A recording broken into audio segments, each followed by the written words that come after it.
Hey everyone, Richard Metalfan here, still continuing the Iron Maiden discography review, and today we're going to be talking about Somewhere in Time.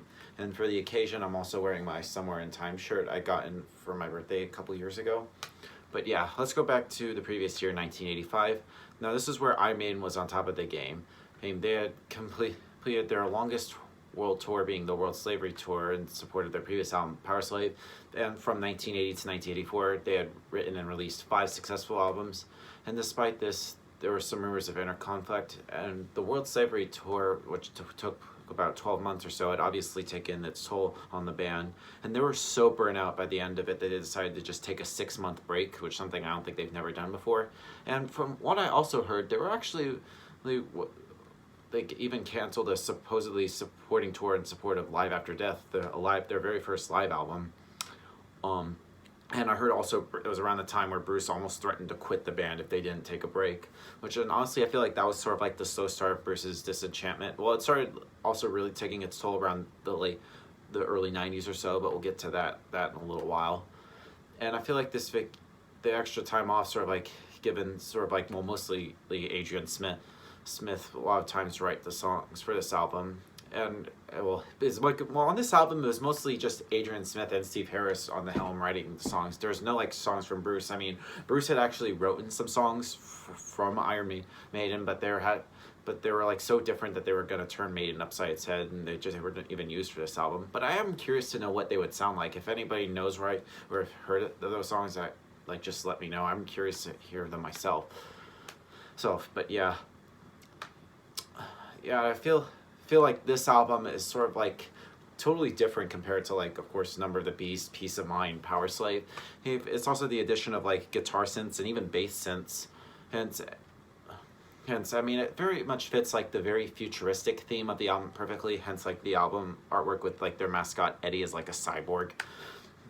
But I feel like the synths can sound a little bit dated, but it's not like overdone and makes you like wonder what the fuck happened to Iron Maiden. And aside from like the new guitar synths, I feel like their formula hasn't changed a whole lot. Like the galloping riffs are still present, the music is still melodic, and the instrumental sections are still as long as great. As you know, the old saying, if it isn't broke, don't fix it, right? Yeah, but it still the same old Maiden, but just had some new elements like the guitar synths and stuff, which makes it very unique. That just makes it, like it says, really fits like the overall theme of the album, very futuristic-y and stuff.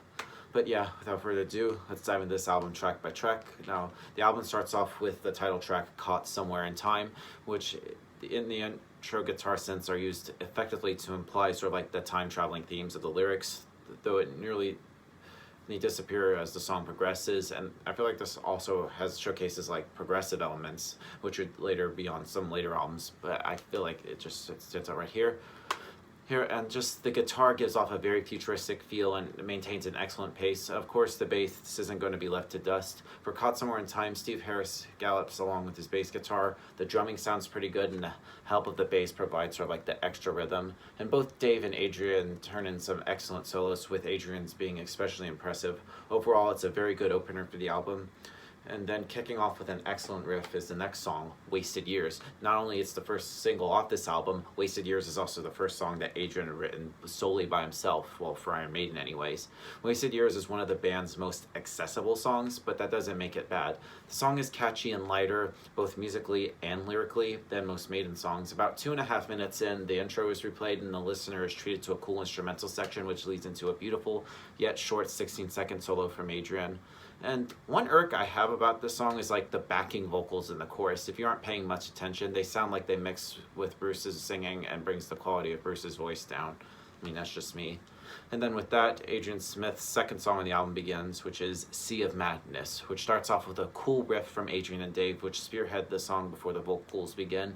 Bruce's singing is excellent in the song, especially during the chorus, which, like Wasted Years, is pretty catchy. The verses of the song aren't the band's best, but the chorus and Adrian Smith's solos are as strong as ever. And Sea of Madness gets a bit slower around like the 3-minute mark, and Bruce takes over with one of his top performances on the album. And the guitar takes the lead again, and the band returns with one more chorus before the song fades out. An underrated song for sure.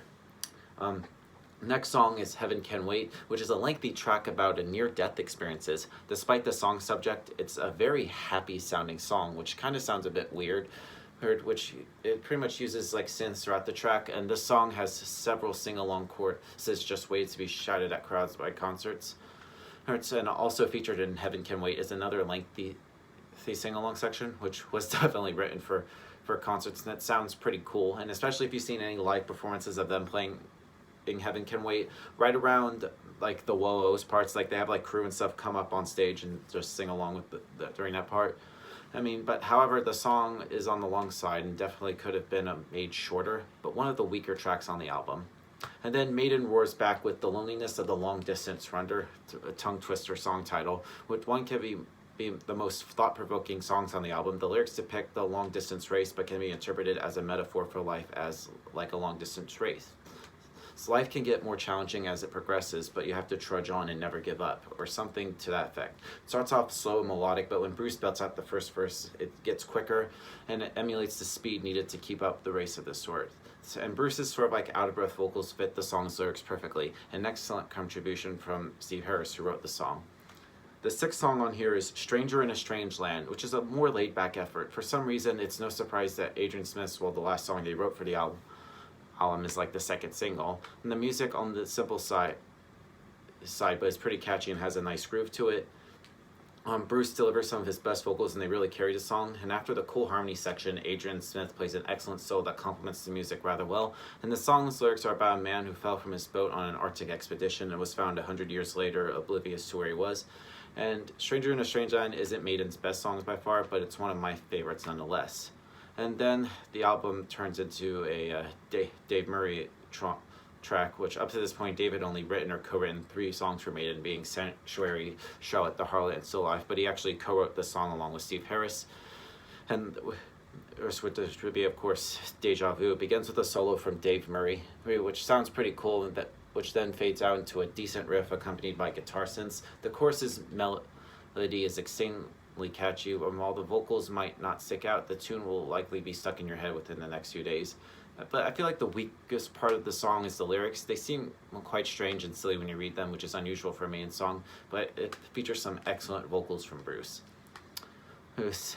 And on pretty much on each of their albums, Iron Maiden, well, especially like Steve Harris, had written some of the brilliant epics, and of course, which would be the last song on the album being Alexander the Great, which has a long instrumental section, and Adrian Smith really shines here. It has like 2 or 3 solos played by him, and the lyrics are nothing to write home about, however, which is disappointing, but Bruce still manages to find a way to make the sound interesting lyrically and vocally.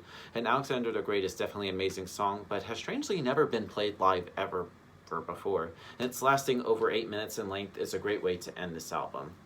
Now, for a band that has changed its style over 5 albums, Somewhere in Time was a very adventurous release. Though it's not as powerful as Power Slave, Somewhere in Time is an excellent effort from Iron Maiden, from like the brilliant cover art to like the title track up till the last riff on Alexander the Great. It pretty much they continue to impress the world with amazing releases, excellent musicianship, and insane performances. Now, if I were to give this album a score, I'm going to give this a solid 9 out of 10. So yeah, that's my review of Somewhere in Time, guys. Let me know in the comments what you guys think about it, and I'll see you all in the next video. And as always, keep it metal.